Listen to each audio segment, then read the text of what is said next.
Halo semuanya, balik lagi sama gue. Belum lama ini tuh Ivan Seventeen diangkat jadi dirut PFN atau Produksi Film Negara oleh Pak Erick Thohir. Dan banyak banget nih pro kontra yang ada soal pengangkatan ini. Apakah ini langkah yang tepat atau justru bisa memperburuk citra perfilman Indonesia yang bisa dibilang perfilman Indonesia tuh lagi bagus sih. Sebelum kita ke pertanyaan itu, gue mau bahas dulu nih, apa sih PFN itu? Jadi, PFN itu adalah badan usaha milik negara yang bergerak di bidang film. Jadi, dia tuh ngurusin semua elemen-elemen yang menyangkut soal film.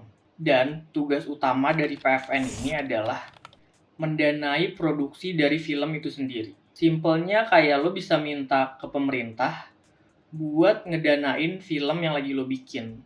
Sebenarnya PFN ini tuh punya sejarah yang cukup panjang. PFN-nya itu sendiri sempat bikin beberapa film nih. Kayak film Jakarta 1966, Penumpasan Pengkhianatan G30 SPKI yang masih suka diputer ketika tanggal 30 September, atau yang paling terkenal itu karyanya adalah Si Unyil. Lo pasti tahu kan Si Unyil. Yang dulu itu PFN ini masih dikenal dengan nama PPFN atau Perum Produksi Film Negara. Tapi sayangnya di tahun 90-an PPFN ini sempat mati suri. Dan karya terakhir PPFN ada di tahun 1992 dengan judul film Pelangi di Nusa Laut. Hingga pada tahun 2019 PPFN berganti nama menjadi PFN dan mengeluarkan film lagi yang berjudul Ku Ambil Lagi Hatiku di tahun 2019 dan Anak Titipan Setan di tahun 2023. Zaman dulu tuh sebenarnya PFN bisa dibilang cuman sebagai film-film kenegaraan yang berfokus sama kepentingan-kepentingan pemerintah. Gue sih berharap PFN itu nggak cuman buat film berdasarkan kepentingan pemerintahan, tapi bisa lebih ngedukung perfilman atau mungkin semua budaya yang ada di Indonesia dan membuat inovasi baru buat film Indonesia itu sendiri. Ini yang menarik. Kenapa ya? Kok PFN malah berada di bawah BUMN, bukan Kemenparekraf?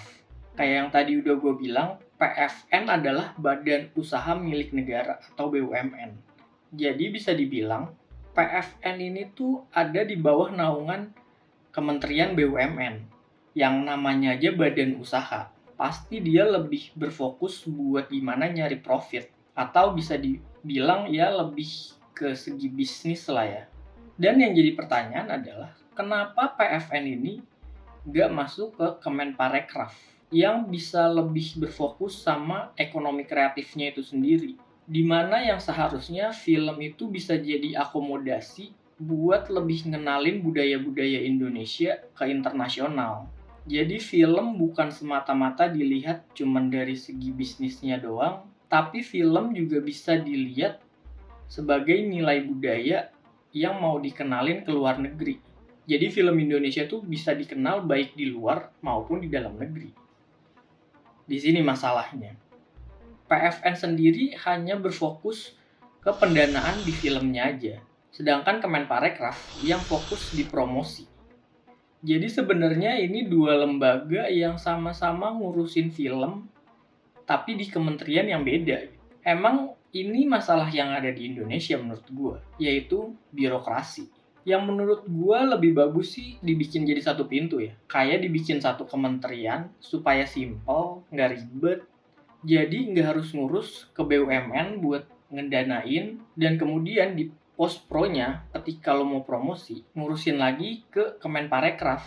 Kemudian pertanyaan yang timbul adalah, emang bisa? Jawabannya bisa. Nggak usah jauh-jauh. Contoh aja Korea. Sekarang kita bisa ngelihat kan gimana industri Korea yang berkembang pesat, di mana dia bisa mengintegrasikan semua layanan jadi satu pintu. Yang menurut gue sih jadi bisa lebih fokus ya. Dan apa hasilnya sekarang? Di mana-mana Korea. Mulai dari K-pop, drama Korea, atau bahkan sesimpel makanannya aja. Mungkin yang dulu kita nggak tahu, tapi sekarang banyak banget tuh restoran-restoran Korea. Nah, di Korea sendiri, dia punya satu lembaga yang buat ngurusin film. yaitu Korean Film Council atau disingkat KOFIC. KOFIC ini sendiri di bawah Kementerian Kebudayaan, Olahraga, dan Pariwisata. Nah, lembaga ini tuh nanganin semua aspek gitu di perfilman, mulai dari pendanaan, promosi ke internasional maupun ke nasional. Bahkan dia juga ada pembinaan talentanya. Jadi ketika kita ngelihat aktor atau aktris Korea, itu tuh bisa banyak banget karena emang udah dibina. Makanya nggak heran Korea itu bukan jadi budaya yang cuman sesaat doang, tapi terus tiba-tiba hilang, tapi dia bisa tetap bertahan. Bahkan menurut gue, industrinya tuh berkembang pesat banget. Sebenarnya sih bakal menarik ya, buat ngebahas industri Korea. Mungkin gue bakal bahas di video lain deh. Tapi intinya, berkaca dari kesuksesan industri Korea yang sekarang bisa sampai sebesar ini, kenapa Indonesia nggak coba melakukan hal yang sama? Oke, kita balik lagi ke permasalahan awal, di mana ke pengangkatan Ivan Seventeen yang jadi dirut PFN. Dia sempat bilang emang dia lebih dikenal itu sebagai penyanyi. Di bidang film itu dia pernah ngeproduserin film yang berjudul Kemarin. Film ini tuh ngangkat tragedi Seventeen di tahun 2018. Emang dari pihak BUMN-nya sendiri bilang kalau misalkan bukan hanya di dunia musik, tapi dia juga punya pengalaman sebagai produser. Tapi gimana dengan para sineas? Karena dia juga secara nggak langsung pasti akan berinteraksi langsung dengan para sineas-sineas yang ada di Indonesia. Di media sosial itu banyak para sineas yang kurang setuju atau bahkan nggak setuju sama sekali soal pengangkatan dia ini. Ada yang bilang masih minim pengalaman lah, ada yang masih ragu sama prestasinya, bahkan ada yang nyebutin sosok lain yang lebih pantas buat ngejabat di posisi dirut PFN ini.